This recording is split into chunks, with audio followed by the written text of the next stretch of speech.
de línguas. Me quebrou inteiro.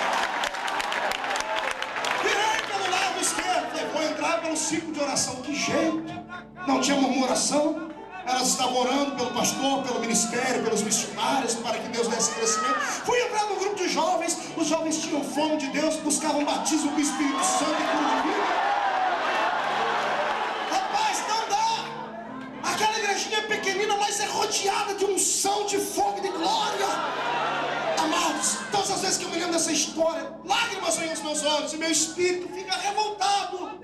Fica revoltado porque nós estamos vivendo uma era tão linda, uma era onde o evangelho pode ser pregado de qualquer forma, deliberadamente, sem que ninguém nos persiga. A igreja tem tudo para viver a melhor fase. No entanto, a igreja está arrogante, está opulenta. Os homens que estão na frente da igreja brasileira e mesmo mundial não têm mais compromisso com a verdade, não têm coragem de tocar na ferida dos homens. Deus quer levantar uma geração de profetas, e eu não duvido que vai começar aqui em Funópolis.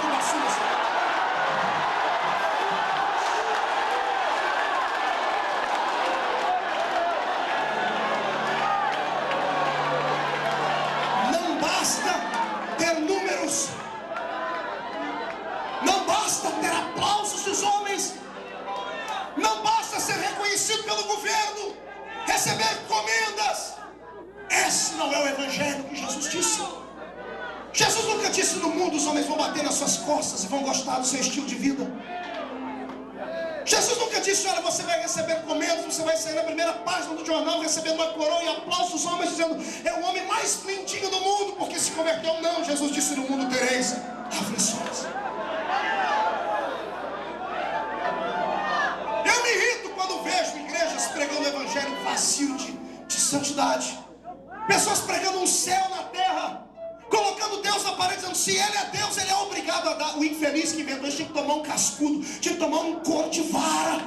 Como é que Deus é obrigado a? Deus não é obrigado a nada. Se Ele der, Ele é Deus. Se Ele não der, Ele continua sendo Deus, porque Ele é soberano.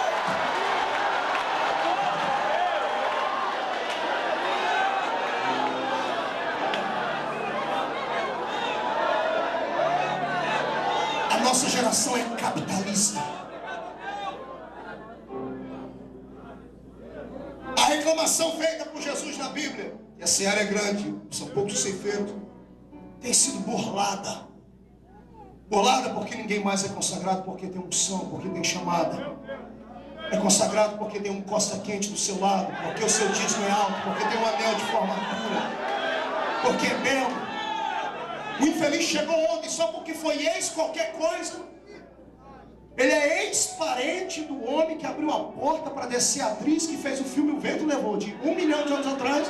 Só porque é ex qualquer coisa, já vem direto para a tribuna, pega o microfone para pregar. Aí o filho que nasceu na igreja, prata da casa, que sobe um monte para orar, que leva uma consciência com Deus, leva a correntada na cabeça quando se alegra no Espírito.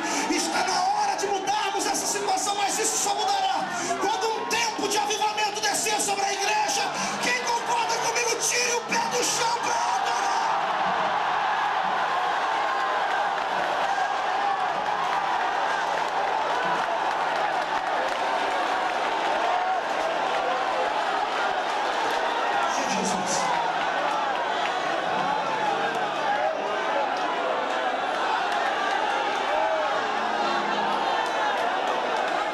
Só há uma maneira de mudarmos uma sociedade. Só há uma maneira de implantarmos o reino de Cristo e aplicarmos a filosofia cristã ao coração dos homens, à mente e ao intelecto deles.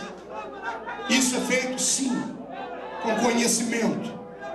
Mas no mesmo nível do conhecimento tem que estar a graça.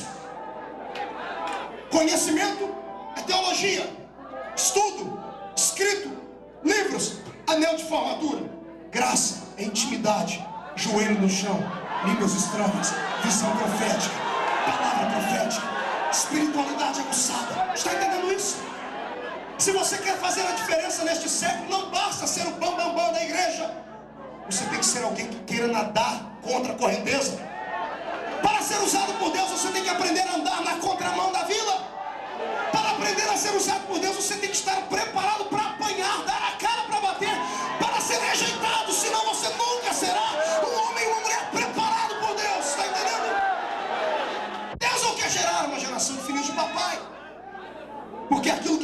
custa nada, não vale nada. Está ouvindo isso? Grave isso, que não custa nada, não vale nada. Se você quer ser alguém usado por Deus, leia a biografia dos heróis da fé. Acompanhe a história de alguns homens que você conhece, mulheres que são por Deus usados. Veja o corpo deles, se não tem cicatriz nas suas costas, se não tem palavras de calúnia contra eles, se não tem o inferno inteiro contra eles. Todo homem, toda mulher de Deus que quiser ser usado e usado por Deus, deve estar preparado para entrar dentro da caverna, para ir dentro da prisão. Mas deve estar preparado também, porque um belo dia pode dormir na prisão, mas antes que o dia termine, vai entrar dentro de um palácio, ser coroado e ter o seu ministério reconhecido.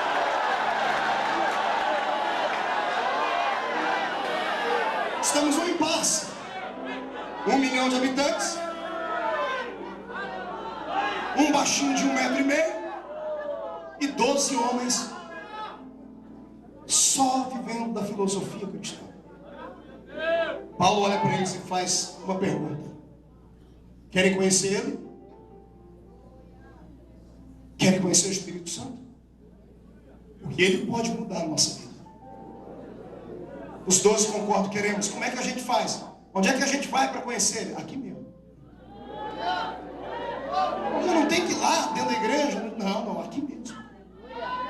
O que a gente faz? Dobra os joelhos, 12.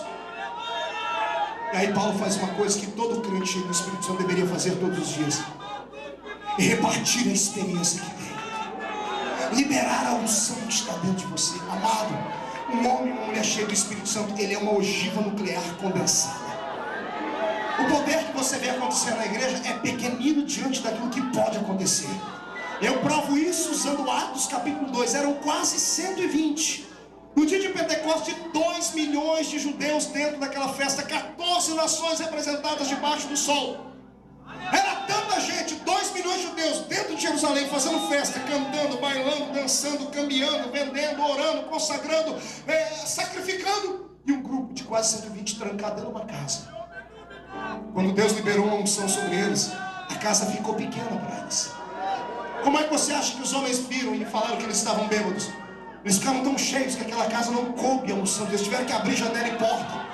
Saíram para as ruas. E detalhe, o grito de quase 120 homens e mulheres parou o barulho de 2 milhões de pessoas que estavam do lado de fora. Porque eles liberaram o potencial do Espírito que estava dentro deles. Está entendendo isso? Se você soubesse o tamanho da unção que está dentro de você, amado, se você soubesse o que é capaz de acontecer quando você começar a gritar, a orar, a dar palavras de ordem, a marchar, a usar a palavra profética, a usar atos proféticos, a estender a mão sobre os enfermos, a ordenar os demônios que se mudem. Se você soubesse o tamanho da unção que está dentro de você, você não ficaria mais sentado e não voltaria para casa andando, voltaria para casa voando nas asas do Espírito para um novo tempo. Pergunta para o seu irmão: você acredita nisso?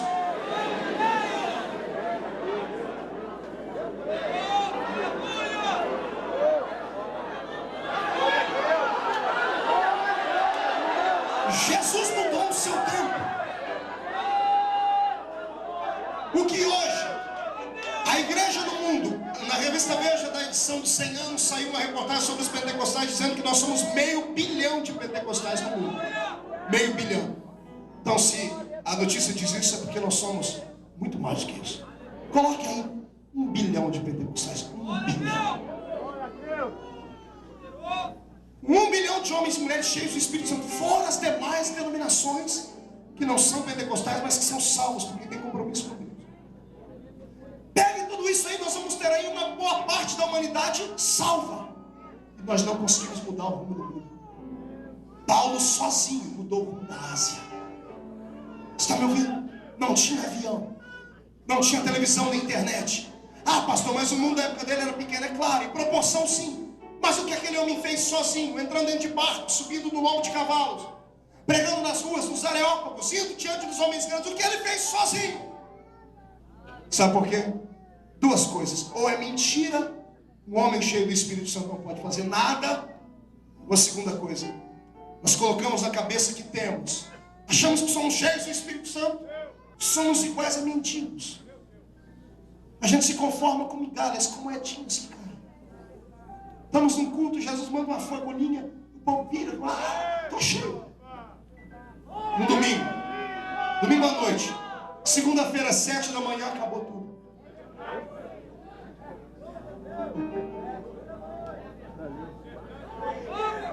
O Espírito Santo nessa noite está aqui para uma obra diferente. Está me ouvindo? Você que está aí fora, assistindo pelo canal, você que me assiste em casa está ouvindo isso. O Espírito Santo quer mudar a sua vida. Mas para isso você tem que tirar o dedo do fundo do rio. Para isso você tem que quebrar algumas regras, alguns protocolos e etiquetas. Para isso você tem que dar um salto, você tem que dar um grito, você tem que se desesperar pela sua alma. Para isso você tem que ousar acreditar, você tem que tatear o invisível. Para isso você tem que falar a linguagem de Deus. Você tem que voltar a orar, tem que subir um monte sim, tem que dobrar o joelho, tem que se consagrar. Para isso você tem que se desligar da terra. Quem conseguir fazer isso será o homem e a mulher que vai fazer esse Brasil. Será uma nação próspera diante do Senhor dos Exércitos. Quem acredita nisso melhor? Quem se candidata a isso, dê um grito de glória.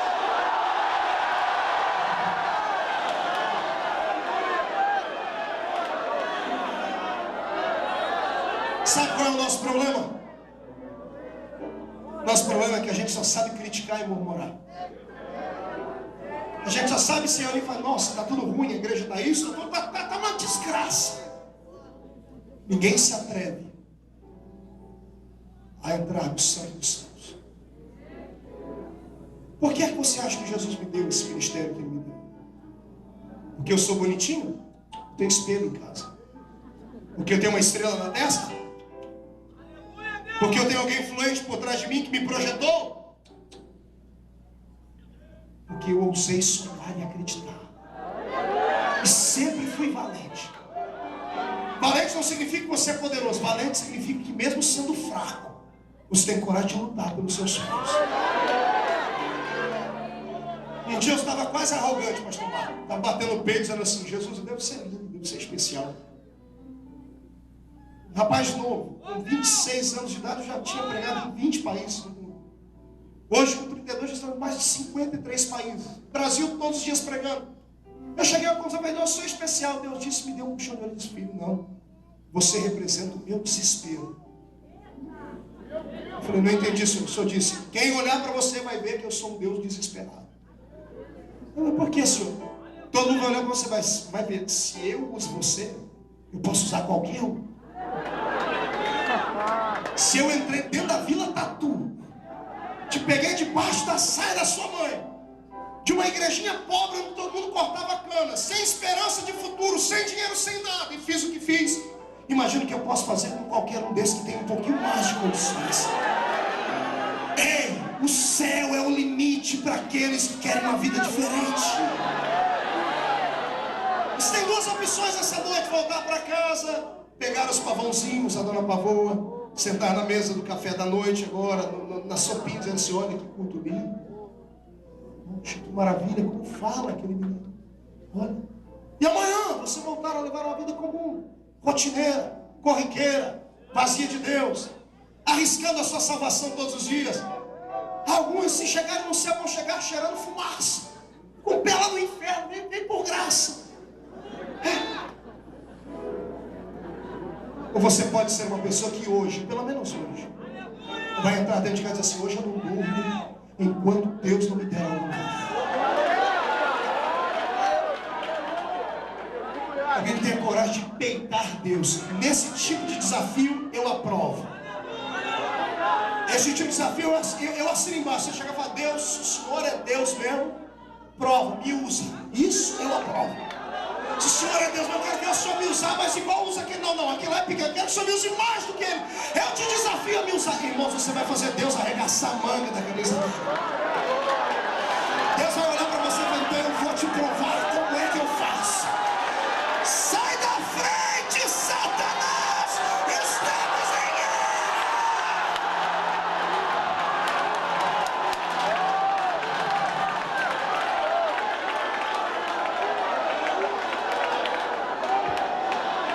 Por gentileza, mão direita para cima. Bata no peito até fazer barulho.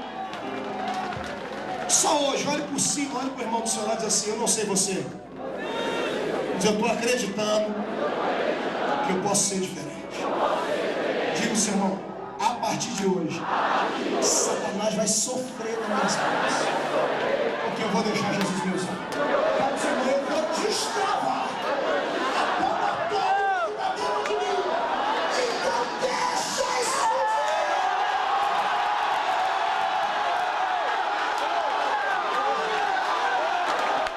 Sai da caverna, Elias.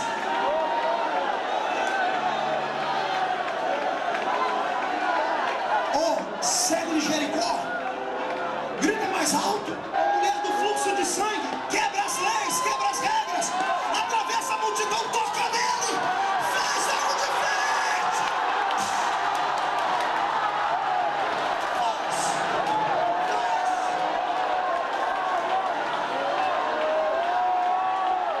Meu Deus do céu. Paulo liberou o que estava sobre eles, sobre os homens. De repente todo mundo ficou cheio do Espírito Santo. Agora olha o que aconteceu. Esse também, pastor Marco, eu acho que é um problema na igreja. As pessoas lutam até receber. Quando recebe o poder, se acomodam.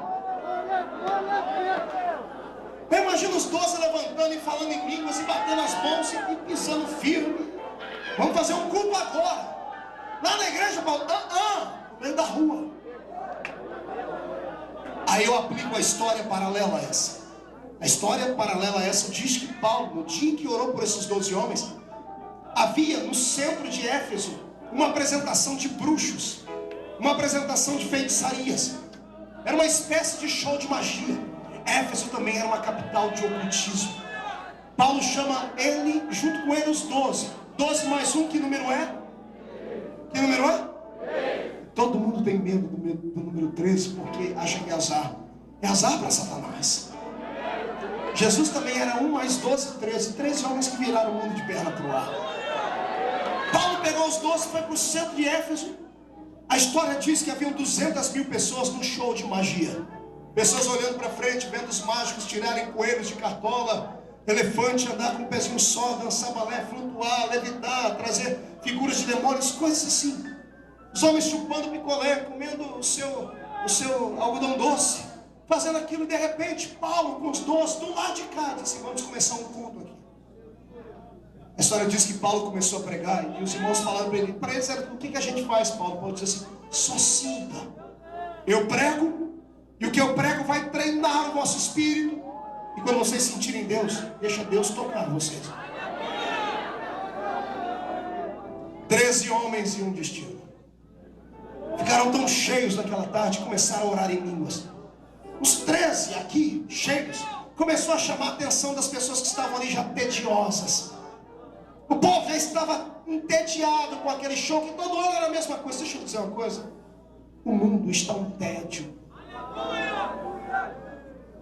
Os artistas da música não sabem mais o que fazer. Estão regravando coisas lá da época da fornalha. Não há mais nada de novo. O ser humano quer consumir coisas novas e ninguém tem nada para apresentar. Aí quando aparece uma lacraia dançando a Eguinha Pocotó, vira um show, vira um show business. Por quê? Porque o povo quer uma coisa nova. E o único povo da terra que tem uma novidade para dar, mas que novidade é essa? Que você vem para a igreja e se tranca? Se nem aqui dentro você tem coragem de deixar Jesus te tomar, mas você vai fazer a diferença lá fora. A história diz que os homens começaram a olhar o culto de Paulo e as palavras dele, e o povo pulando e falando em línguas. Pararam de olhar para os magos e viraram para cá. De repente, 200 mil pessoas estavam olhando para lá, passaram a olhar para cá, porque o evangelho atrai. Começou a acontecer milagres. Paulo começou a pregar, pessoas começaram a receber curas. O show da magia, que era um engodo, parou. Sabe quando vamos parar o show de Satanás?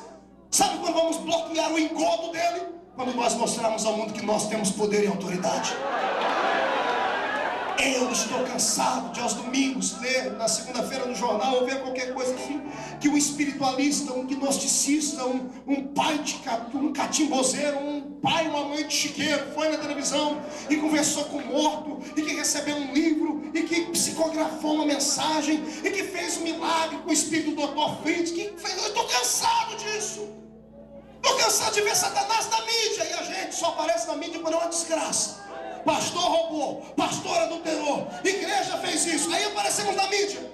Na hora de mudarmos essa situação. Pergunte para mim como, pastor? O segredo está dentro de você. Pergunta qual é, pastor? A unção do Espírito. Como? Deixa Deus te usar, sem medo. Não se assuste, porque a partir de amanhã coisas vão começar a acontecer na sua vida. Não fique se achando um ET quando você entrar dentro do circular amanhã e Jesus começar a te dar a revelação das pessoas que estão do seu lado. Não se assusta não, abra a boca e fala. Não se assuste quando Jesus te der a oportunidade de você estar diante de algum global, porque aqui no Rio de Janeiro vocês têm mais oportunidade. Não se intimide com a beleza e com a forma deles, deixa eles tomar. Não se assuste quando você ir aqui dando amanhã e a sua sombra tocar o paralítico que está lá há muito tempo e ele levantar.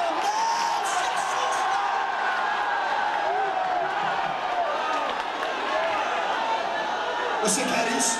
Quem quer isso? Levante a mão, diga quem quer.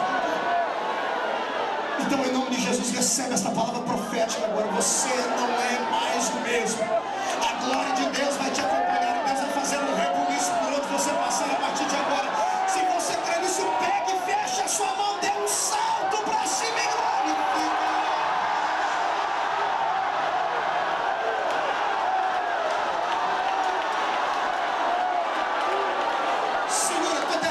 Segura.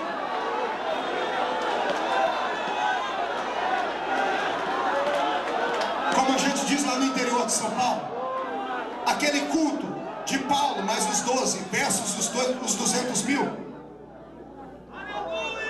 o bicho pegou. A unção de Paulo estava contagiante. 200 mil pessoas creram no que Paulo pregava. A situação ficou tão estranha que os bruxos pararam com a bruxaria e vieram ver Paulo.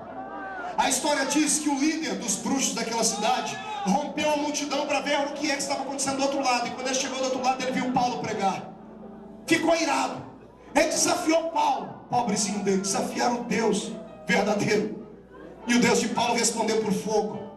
O bruxo caiu possesso, Paulo orou por ele e ele foi liberto. Quando ele foi liberto, como ele era o líder da comunidade de macumbaria, de ocultismo da cidade, ele deu um grito.